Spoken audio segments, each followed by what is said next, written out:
नमस्कार YouTube family. रेल्वेने 2.5 acre जमिनीचा तुकडा 2250 कोटी रुपयांना विकला. मुंबईत भारतातील सर्वात महागडा जमीन व्यवहार. चला तर याचं काय आहे सविस्तर माहिती आजच्या या व्हिडिओद्वारे आपण जाणून घेणार आहोत. जर तुम्हाला रिअल इस्टेट व्यवहारांबद्दल संपूर्ण माहिती हवी असेल तर आमच्या यूट्यूब चॅनलला सबस्क्राईब करा आणि नवनवीन व्हिडिओ अपडेट्स मिळवा. सबस्क्राईब करा आणि तुमच्या रिअल इस्टेट नॉलेज मध्ये भर घाला. भारतातील सर्वात महागडा जमीन व्यवहार मुंबईत झाला आहे. 2.5 एकरच्या भूखंडाची किंमत काही कोटी किंवा जास्तीत जास्त 100 कोटी रुपये किती असू शकते.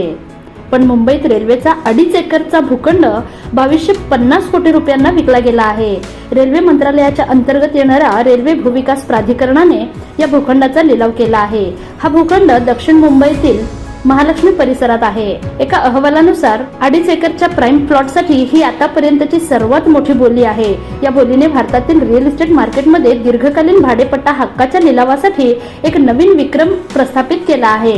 या लिलावात देशातील काही आघाडीच्या विकासांनी हजेरी लावली होती, जी प्राइम शहरी जमिनीवरील गुंतवणूकदारांची स्पर्धा देखील या निमित्ताने पाहायला मिळाली. या लिलावात 4 प्रमुख विकासकांनी जमिनीसाठी बोली लावली. दिनेशचंद्र आर अग्रवाल इन्फ्राकॉन हे भूखंडासाठी आघाडीवर होते. त्यांनी 2250 कोटींची बोली लावली. त्यानंतर शोभा रियाल्टी 1232 कोटींची बोली लावली, तर लोढा ग्रुपने 1161 कोटींची बोली लावली. या कराराशी परिचित असलेल्या व्यक्तीच्या मते RMZ ग्रुपचा एक युनिट देखील लिलावात सहभागी होत होता. रिअल इस्टेट तज्ञांचे म्हणणे आहे की हे मुंबईत विशेषतः महालक्ष्मी सारख्या चांगल्या जोडलेल्या भागात मोक्याच्या जागेला प्रचंड मागणी आहे. ऐतिहासिकदृष्ट्या निवासी आणि व्यावसायिक विकासकांकडून मोठी मागणी आहे.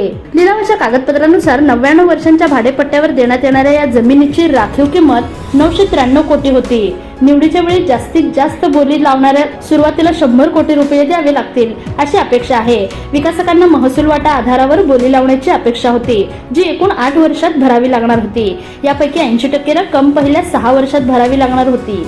बोली उघडल्या गेल्या असताना प्रस्तावाची तांत्रिक आणि आर्थिक व्यवहार्यता तपासल्यानंतर विकासकांची निवड अंतिम केली जाईल.